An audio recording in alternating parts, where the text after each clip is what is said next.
Salam saudara kekasih pendengar radio suara Abdi Allah dimanapun Anda berada.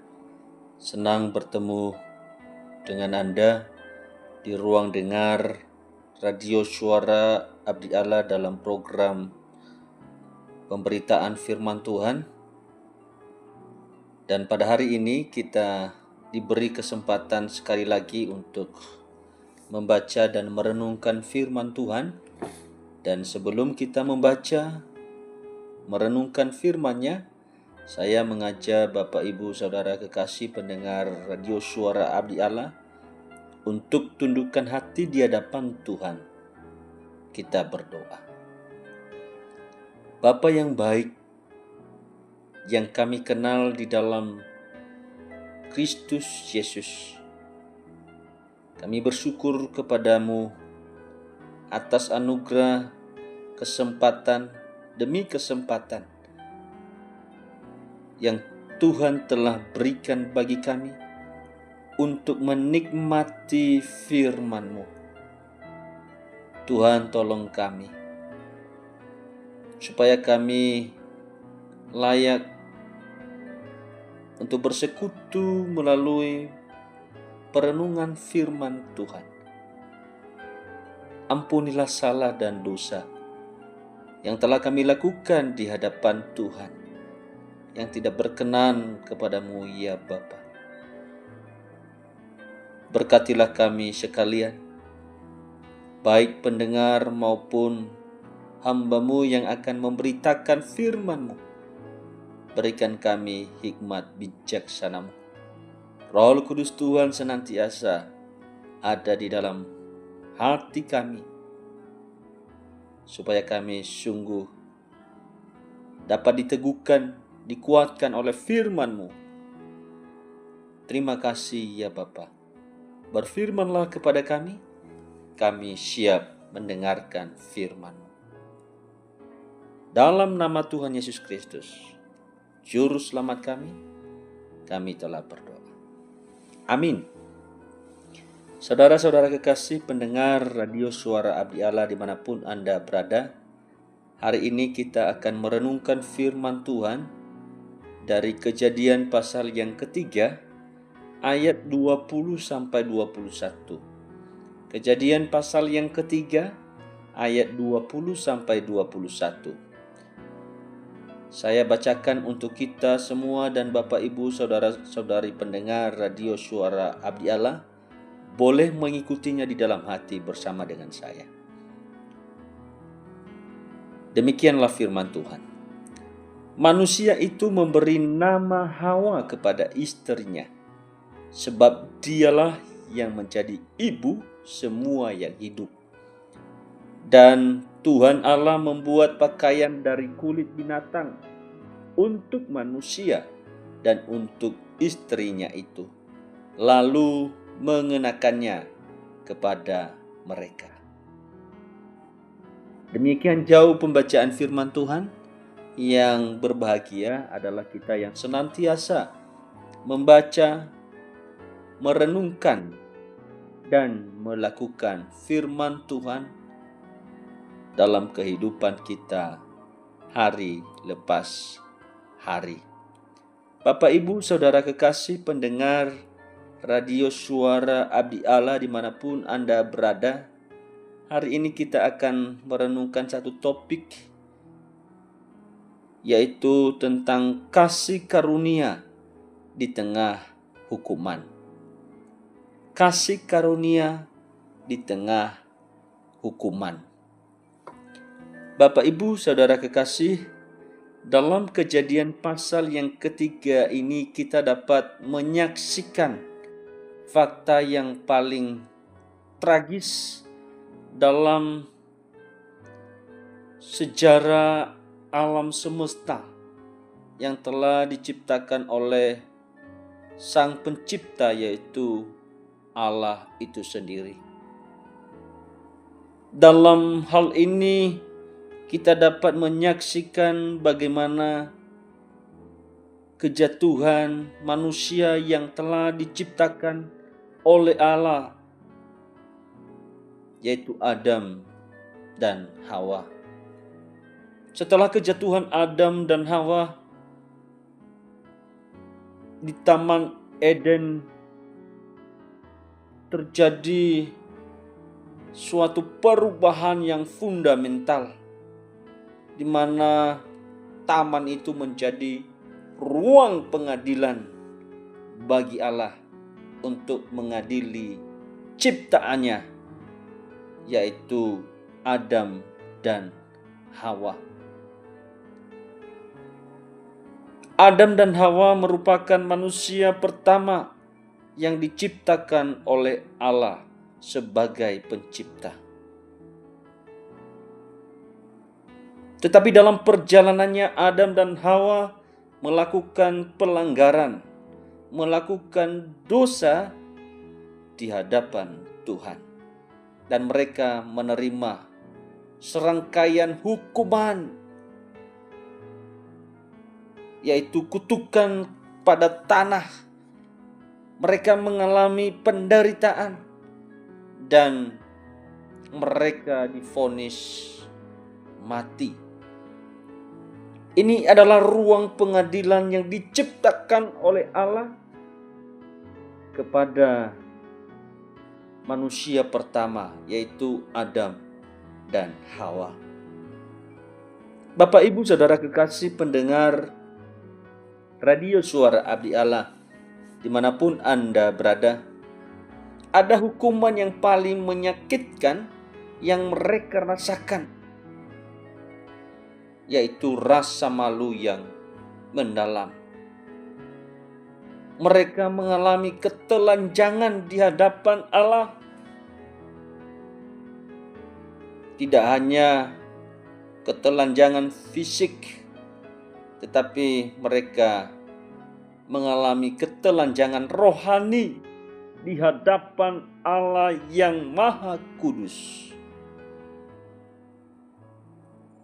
Bapak, Ibu, Saudara kekasih pendengar Radio Suara Abdi Allah dimanapun Anda berada, tentunya reaksi pertama mereka sebagai manusia yang memiliki naluri,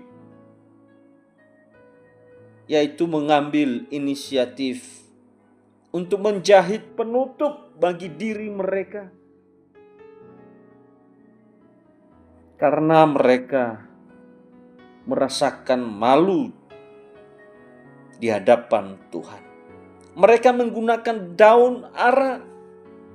Hal ini kita bisa lihat di dalam pasal yang ketiga, ayat ke-7. Kitab suci khususnya di dalam Kejadian pasal yang ketiga ini menyoroti tindakan Adam dan Hawa ini. Karena daun ara melambangkan upaya manusia pertama dan paling mendasar untuk membenarkan dirinya.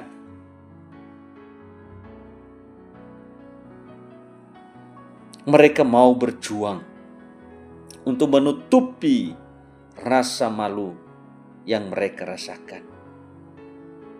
Bapak, Ibu, dan Saudara kekasih pendengar Radio Suara Abdi Allah dimanapun Anda berada,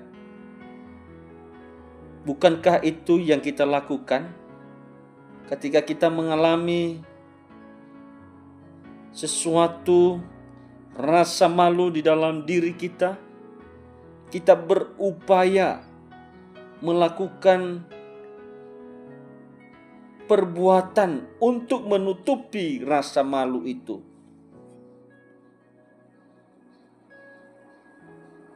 Kita berjuang.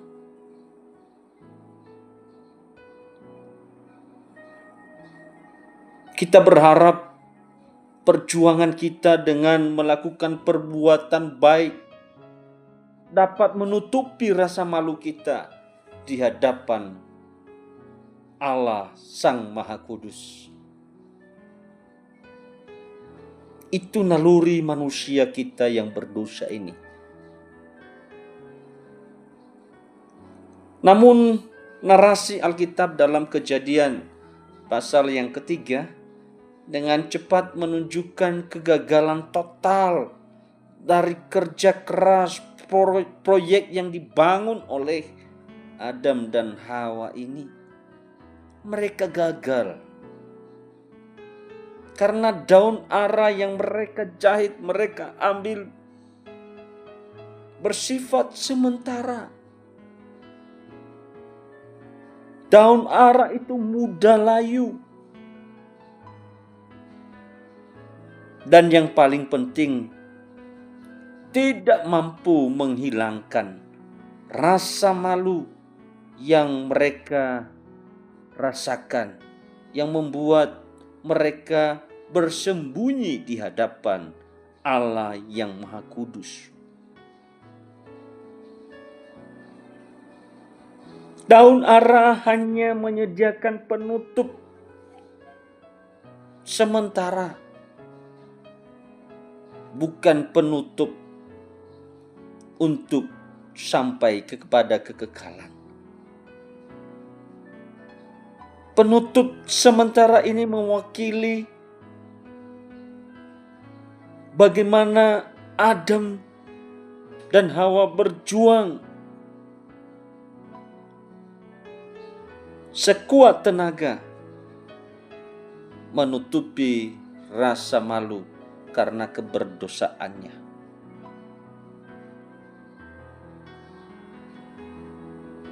Manusia hanya berfokus pada gejala dari dosa yang telah dilakukan, yaitu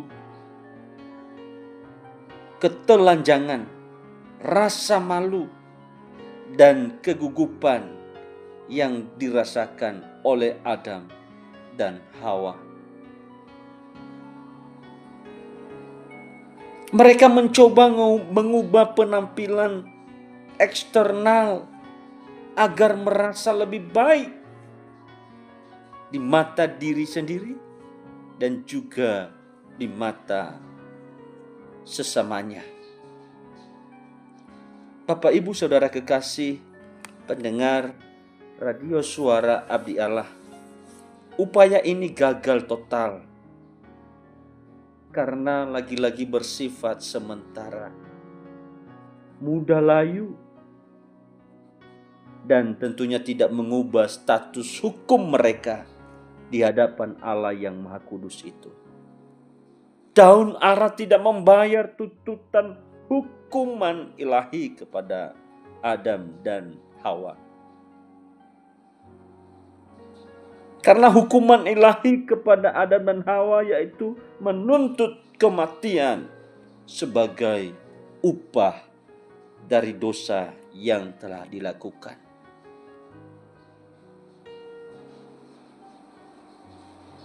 Saudara-saudara kekasih pendengar Radio Suara Abdi Allah, dimanapun Anda berada, kita mungkin berpikir bahwa cerita di dalam Kejadian pasal ketiga ayat 1-19 akan berakhir dengan kegagalan manusia dan pengusiran segera terhadap Adam dan Hawa di ruang pengadilan Allah yang Maha Kudus.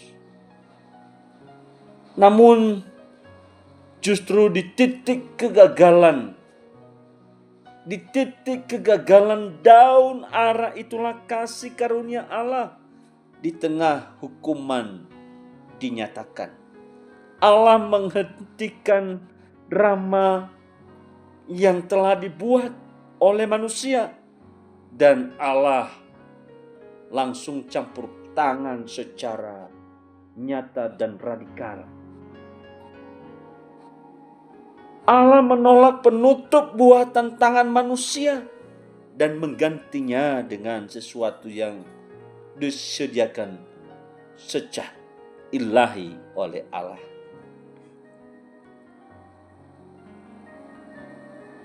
Bapak, Ibu, Saudara kekasih pendengar Radio Suara Abdi Allah dimanapun Anda berada.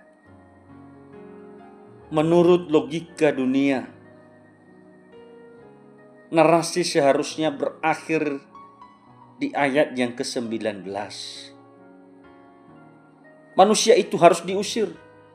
Manusia itu harus dihukum. Manusia itu harus dibinasakan karena pelanggarannya. Namun justru di titik tergelap itu, sebelum pintu Taman Eden ditutup, Allah menghentikan narasi tersebut dan melakukan dua tindakan yang luar biasa di ayat yang ke-20 dan 21. Dua ayat ini bukan sekedar penutup daripada cerita kisah pengadilan agung Allah, melainkan Injil dalam bentuk bayangan yang menunjukkan tentang kasih karunia Allah yang segera dilaksanakan di tengah-tengah hukuman tersebut. Tentunya ini bermula pada iman, respon yang diberikan oleh Hawa terhadap apa yang telah Tuhan janjikan. Di dalam Kejadian pasal yang ketiga ayat 15. Kemudian di ayat 20, manusia itu memberi nama Hawa kepada istrinya, sebab dialah yang menjadi ibu semua yang hidup. Bapak, Ibu, Saudara kekasih pendengar Radio Suara Abdi Allah, mari pikirkan momen ini.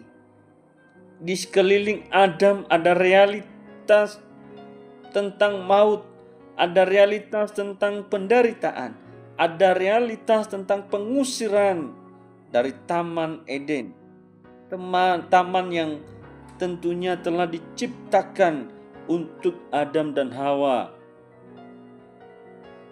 Namun Adam dan Hawa melakukan dosa dan pelanggaran. Adam tidak bertindak berdasarkan apa yang ia lihat pada saat itu, yaitu ular dan kutukan. Sebaliknya, Adam bertindak berdasarkan janji Allah yang telah diberikan di dalam Kejadian pasal yang ketiga ayat 15, yaitu tentang janji keturunan penebus yang akan menginjak kepala si iblis, menginjak kepala si ular yang telah menyesatkan mereka, yang telah membuat mereka jatuh di dalam dosa dan pelanggaran.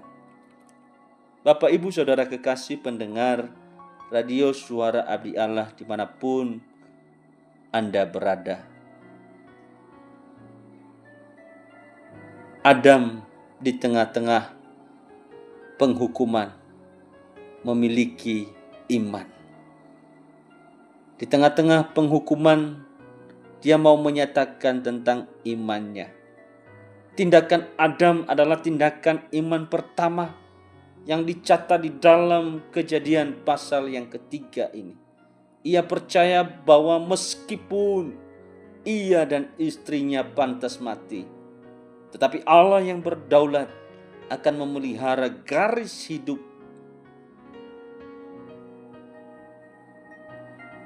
dan yakin bahwa Allah memenuhi janjinya, yaitu janji keselamatan, janji penebusan kepada keturunannya. Ini adalah perubahan sudut pandang yang sangat-sangat radikal. Dari fokus pada murka Allah beralih kepada janji keselamatan, janji penebusan yang telah Tuhan janjikan. Adam memulai ketergantungannya kepada Allah.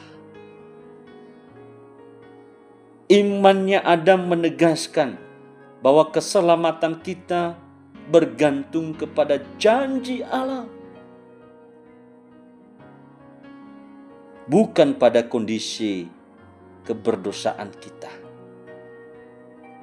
Adam mengakui bahwa hidupnya, garis keturunannya, dan seluruh masa depannya bergantung pada kesetiaan Allah untuk menempati firman-Nya. Ini adalah respon iman sejati terhadap anugerah Allah yang telah ia dengarkan di dalam ayat 15. Bapak Ibu Saudara kekasih, pendengar radio Suara Abdi Allah dimanapun Anda berada. Dalam ayat 21, dan Tuhan Allah membuat pakaian dari kulit binatang untuk manusia dan untuk istrinya itu, lalu mengenakannya kepada mereka. Ayat ini adalah inti untuk melihat kristosentris yang kita cari. Pakaian kulit adalah titik di mana kasih karunia bertemu dengan kurban darah. Kita melihat dua prinsip Injil yang mendahului pengusiran Adam dari Taman Eden. Yang pertama, kita melihat anugerah mutlak yang dibayar dengan darah. Ketika daun ara buatan tangan Adam, jahitan dari Adam itu gagal menutupi rasa malu, ketelajangan mereka, Allah turun tangan. Allah menunjukkan bahwa ada kebutuhan yang lebih dalam, yaitu untuk mendapatkan pakaian kulit. Sesuatu yang tak bersalah harus dikorbankan dan mati. Bapak, Ibu, dan Saudara yang kekasih, tentunya binatang, anak domba yang dikorbankan, yang kulitnya diambil, yang darahnya tercurah, bukti daripada anugerah mutlak Allah yang dibayar dengan darah. Ayat ini adalah petunjuk pertama kepada kita bahwa upah dosa adalah maut. Hanya dapat ditutupi melalui pencurahan darah anak domba. Kurban pertama telah diadakan di Taman Eden. Hukum menuntut nyawa yang tak bersalah, dan Allah sendiri yang menyediakan nyawa, darah dari anak domba itu. Bapak, Ibu, Saudara kekasih, pendengar radio Suara Abdi Allah dimanapun Anda berada, pemakaian kulit ini menunjukkan kepada anak domba Allah yang sempurna. Siapa dia? Tidak lain adalah Yesus Kristus. Dia adalah yang direncanakan sejak semula oleh Allah. Darahnya dicurahkan satu kali untuk selama-lamanya. Gunanya untuk apa? Gunanya untuk menutupi ketelanjangan kita, menutupi kemaluan kita karena kita telah melakukan dosa dan pelanggaran di hadapan Allah. Anugerah Allah itu tidak murah. Ia dibayar dengan darah dan nyawa Kristus. Darah dan nyawa itu yang paling berharga. Kasih karunia memiliki dasar yang mahal.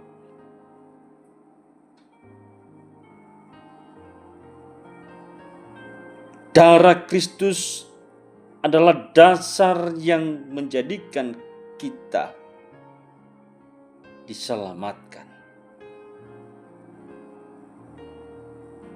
Sekali lagi, anugerah Allah itu tidak murah. Dibayar dengan darah dan nyawa Kristus.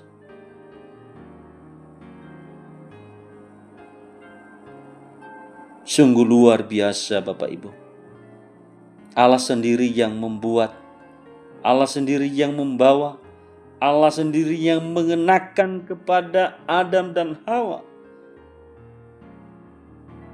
Bukankah ini tindakan yang luar biasa? Yang sering kita dengar sola gratia, anugerah penuh. Bapak Ibu Saudara kekasih pendengar radio Suara Abdi Allah dimanapun Anda berada. Keselamatan dari rasa malu dan hukuman tidak bisa kita jahit sendiri. Karena akan gagal. Tetapi Allah lah yang harus turun tangan sepenuhnya. Pakaian yang kita kenakan untuk menutupi ketelanjangan itu dibuat oleh tangan ilahi Allah. Dan ini merupakan jaminan keselamatan bagi kita. Kita mengenakan kebenarannya. Pakaian kulit itu adalah simbol kebenaran Kristus.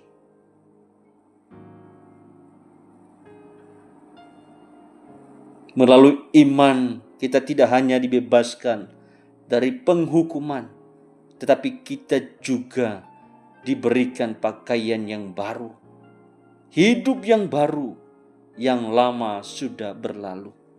Saat ini kita beriman, kita mengenakan Kristus, dan kebenaran Kristus yang sempurna itu menutupi ketidaksempurnaan dan keberdosaan kita. Sehingga di mata Allah Bapa, kita dilihat sebagai orang yang dibenarkan, ditutupi oleh kulit yang sempurna itu. Bapak, Ibu, Saudara kekasih, pendengar radio Suara Abdi Allah dimanapun Anda berada. Kejadian pasal yang ketiga, ayat 20 sampai 21 adalah janji kekal Allah. Sebelum manusia diusir ke dunia, pasca penghukuman, pengadilan di Taman Eden, Allah memastikan mereka ditutupi. Anugerah mendahului pengusiran. Pada hari ini, kita menghadapi dunia yang sulit, penuh konflik dan penuh godaan tanpa perlindungan. Kita tidak perlu sibuk menjahit daun Arab, tidak perlu sibuk melakukan perbuatan baik untuk keselamatan kita. Kita hidup dalam jaminan. Dosa kita ditutupi secara total dan kita diberikan pakaian kebenaran melalui Kristus yang sempurna. Inilah kasih karunia di tengah hukuman itu. Dia dihukum agar kita hidup bebas, dilepaskan. Untuk itu marilah kita menyerahkan semua kekhawatiran kepada Kristus yang telah menggantikan kita sebagai pribadi yang dihukum. Karena itu serahkanlah segala kekhawatiranmu kepadanya, sebab Ia yang memelihara kamu. Bapak, Ibu, dan Saudara yang kekasih, ada sebuah kisah seorang prajurit gagah yang berada di Timur Tengah kuno yang melakukan pelanggaran berat dalam tugasnya sebagai prajurit. Ia melakukan pengkhianatan terhadap negaranya. Dan pengadilan militer telah melakukan vonis, yaitu vonis bersalah. Dan kini dia hanya menunggu untuk dipecat dan menjalani hukuman mati. Prajurit itu meliputi rasa malu. Dia diliputi oleh rasa malu yang luar biasa. Ia tahu sebentar lagi ia akan diarak keluar dari markas militer, tempat pengadilan di mana dia divonis. Tapi ia mengambil inisiatif. Diam-diam ia menjahit kembali lencana kehormatan yang dirobek dan membersihkan sedikit noda darah di seragamnya dengan harapan supaya terlihat lebih terhormat saat dia diusir dari ruang pengadilan militer tersebut. Usahanya hanya menutupi rasa malu dan memperbaiki penampilan luar saja. Meskipun seragamnya terlihat sedikit lebih rapi, hal itu sama sekali tidak mengubah statusnya, hukumannya sebagai pengkhianat yang layak untuk dihukum mati. Ia tetap seorang pengkhianat. Usaha prajurit tersebut tidak berharga di mata hukum. Tetapi sebelum terjadi pengusiran dilakukan, panglima tertinggi di negeri itu menghentikan proses hukuman yang membuat penyataan bahwa hukum sang prajurit ini telah dibayar. Hukuman sang prajurit ini telah dibayar. Itu teriakan daripada panglima tertinggi di negeri itu. Bapak, Ibu, Saudara kekasih, panglima tertinggi ini melakukan tindakan yang sangat-sangat radikal. Dia mengumumkan bahwa nyawa yang tak bersalah telah dikorbankan demi menanggung hukuman sang prajurit, sang pengkhianat itu. Panglima secara pribadi melepaskan seragam kotor dan terkutuk yang dikenakan oleh prajurit itu, membuangnya dan mengambil seragam yang dipakai oleh panglima itu sendiri, yang bersih, sempurna, tanpa noda, dan dikenakan kepada sang prajurit yang telah digantikan hukumannya oleh orang lain. Bapak, Ibu, Saudara kekasih pendengar radio Suara Abi Allah dimanapun Anda berada, prajurit itu sekarang berdiri di hadapan pengadilan. Dia tetap berdiri di hadapan pengadilan. Ia tidak lagi dilihat berdasarkan seragamnya yang lama atau statusnya yang lama sebagai pengkhianat dan yang layak untuk dihukum mati. Melainkan dia dilihat dengan status yang baru melalui seragam panglima tertinggi yang sempurna yang dikenakannya. Statusnya diubah dari pengkhianat yang dihukum menjadi pribadi yang dilindungi. Ini luar biasa. Bukan karena usahanya menjahit lencana kehormatan yang dikenakannya sebelumnya, melainkan karena anugerah dan seragam sempurna yang disediakan, yang diberikan, yang dipakaikan oleh panglima tertinggi di negeri itu. Bapak, Ibu, dan Saudara yang kekasih, pendengar radio Suara Abdi Allah, dimanapun Anda berada. Inilah gambaran yang terjadi di dalam Kejadian, pasal yang ketiga ayat 20-21. Allah menolak daun ara dan menggantinya dengan pakaian kulit. Artinya Allah menutup keberdosaan kita, melunasi tuntutan maut, dan mengubah status hukum kita menjadi anak-anaknya. Ini hal yang luar biasa, Bapak Ibu. Biarlah melalui firman Tuhan, pada hari ini kita semakin diteguhkan, dikuatkan oleh Roh Kudus-Nya. Haleluya. Amin. Shalom.